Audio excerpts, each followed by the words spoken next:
welcome to a special Searchlight update. I'm John Lorden. Thank you so much for spending some time with me here today and for caring about these cases like I do. We've got two big updates we're looking at today. Unfortunately, one of these is a missing persons case that's now turning into a full-blown murder investigation. The other one is a missing persons case, and with the details that we're getting about it, it's really not looking good. But law enforcement needs more help, so we're going to cover those details here. Of course, as always, I'll have contact information in the description box below for both of these cases. But before we get into them, I just wanted to send a very quick thank you. Thank you to you guys for your patience. I know over the past few weeks, I've had some specific goals with my content.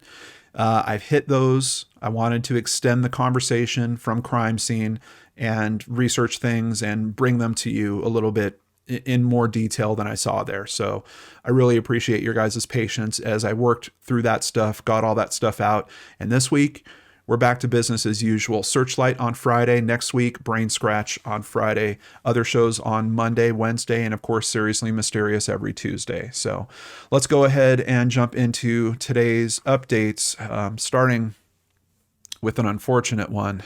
This is a poster for missing person Keith Johnson. We can see he went missing July 13th, 2020 at the age of 43.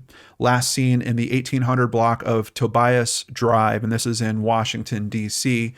They talk about the fact that his vehicle was found on a different street, the 3700 block of D Street Southeast. And we had big cause for concern when we did the original coverage because there was a considerable amount of blood found inside the vehicle. Law enforcement was pretty clear right off the bat. They were concerned. At the time, we got some reports that the blood might have been tested and confirmed to be his, but we didn't have a solid source on it. But still, of course, if his vehicle was found with blood like that, big cause for concern. Let's roll back the clock a little bit and take a look at the episode.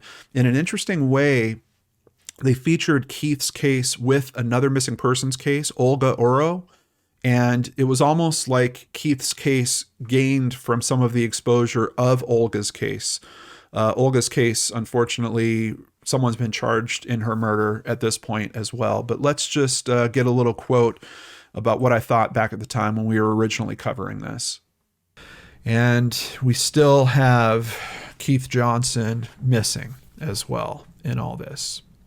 And without knowing the true results in terms of the blood type or the blood testing, we don't know. We might be looking at two homicides here on today's Searchlight. Unfortunately, we can now confirm that that is indeed the case. Over at NBCWashington.com, remains of DC man missing for months found in Fort DuPont Park. And that man is Keith Johnson.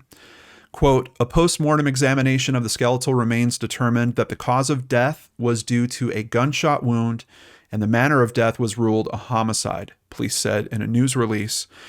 He was last seen the morning of July 13th, 2020. He disappeared under suspicious circumstances after the car he was last known to be driving was found 4 miles away from his home. Police had found a significant amount of blood in his car. More than 6 months later, on February 4th, police responded to a report of human skeletal remains in Fort DuPont Park. Police confirmed Friday that the remains were Johnson's.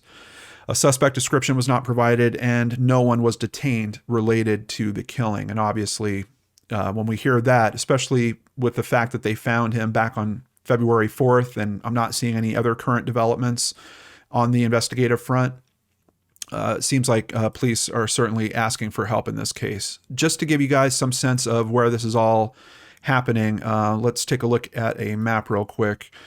So 1800 Tobias, that's where he was last seen. Vehicle found at 3700 D Street Southeast. Now, for some reason, I was watching the original video, and at that time, Google Maps was putting this street somewhere over here. And I was concerned at the time because I'm like, you know, he's last seen here. His vehicle's found on the other side of this significant water channel. I'm worried that, you know, the body could be in this water channel. I don't know which one's more accurate. I don't know if D Street Southeast continues on both sides of this water channel. So it could be that this isn't the proper location for the car. If it's not, then it's likely in this neighborhood, Hill East over here. But this is the park, Fort Circle. And this is the specific address, and I don't know why they're giving, well, they're saying it's in the 3600 block of F Street Southeast. I don't know why they're giving that as a location in some articles, and other articles they're saying it was actually in the park, Fort DuPont Park here. So just a little bit of discrepancy on that. Unfortunately, I couldn't find any solid information to really pull it together for you guys. Over at WUSA9.com, DC Police currently offer a reward of up to $25,000 to anyone that provides information that leads to the arrest and conviction of the person or persons responsible for any homicide committed in the District of Columbia. I wish I heard about that policy in more places. But specifically, if you're out there, you have information on Keith's case that can help, you might be eligible for this $25,000 reward. The contact information that you need is in the description box down below.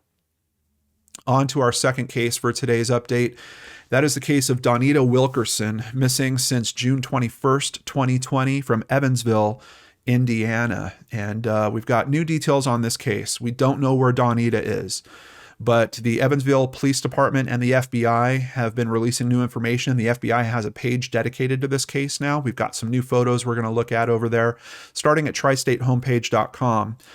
Investigators are asking for the public's help to find a silver 2004 Chevy Suburban with tinted windows and a sunroof. They say Wilkerson was last seen getting into this SUV at an Evansville motel. Now, it's interesting because they actually know who owns this SUV. So I'm kind of curious why we don't have, like the plate numbers or some stronger identifying information. Or why can't they just go to this guy and say, hey, where's that truck that we saw her in? Wilkerson's family was at the press conference where her daughter expressed frustration. She claims that they've known this information since back in July, and she's wondering why it's now being released to the public. Can totally understand frustration with that, but as we know, law enforcement is working these cases, trying to process them in ways where they're protecting the integrity of their investigation, the way that they can prosecute this case in a court of law. Maybe it's now the fact that we're 6 months down the road, more than 6 months down the road. They're loosening that up because they're trying to find answers for these family members. Over at WGNTV.com.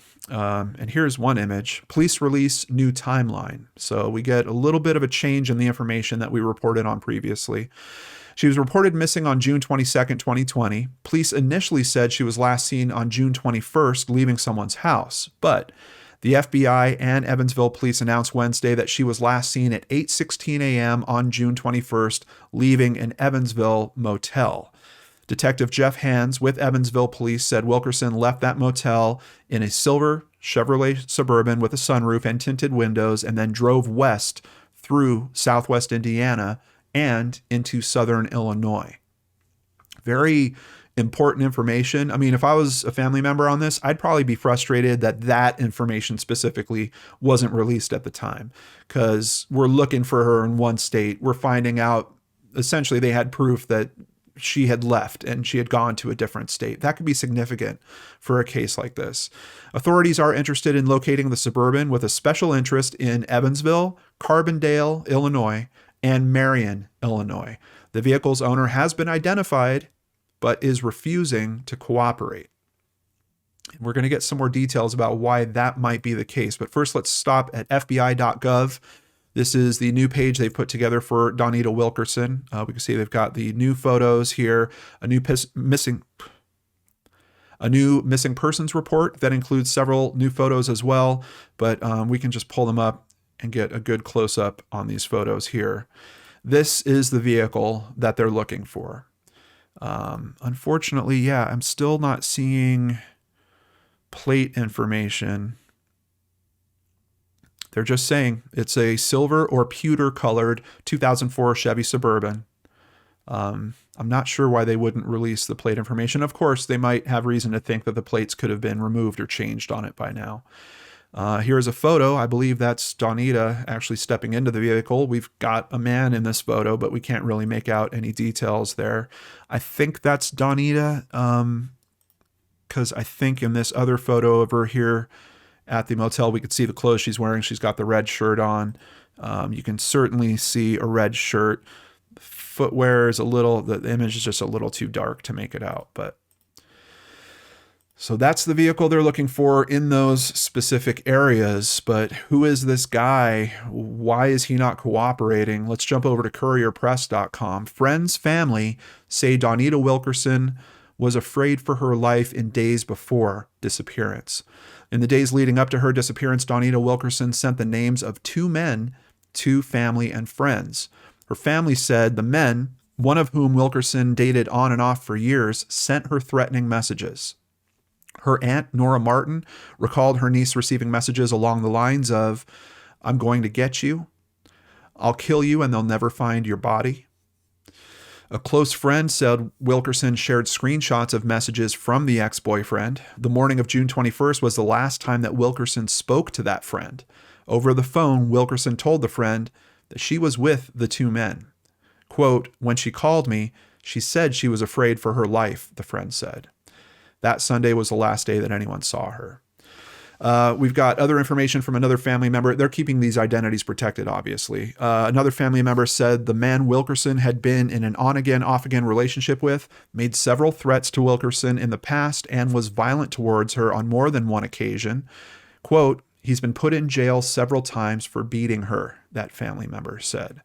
Court records show the man was arrested 4 times in 2018 and 2019 for domestic violence and battery incidents, with Wilkerson listed as the victim. So obviously, Courier Press here knows the information. They're also not putting his name out there because he hasn't been publicly named as a suspect in this case yet. And that's obviously something that we need to keep in consideration as well. If news articles are doing this much work where they're researching criminal records and reporting on that, but they're not putting his name out there, that's a pretty good reason for us to just kind of be a little reserved with this information. Please do me a favor. The lessons that we're learning over the past several weeks, don't go looking through her Facebook, trying to figure out who this guy is, contacting that guy. That type of investigative thing, it's not going to help. I've never heard of a case. I asked this of several of my other fellow true crime creators. We've never heard of a case where someone has solved it by a digital interrogation or someone reaching out to someone on Facebook in that manner. It's not good. And obviously you've got friends and family here concerned to even put their name in an article about their missing loved one, because this guy and whoever the second person is, they're still out there. So obviously, we want to be careful with this information as well. Wilkerson's family member said Wilkerson changed her phone number in the weeks leading up to her disappearance.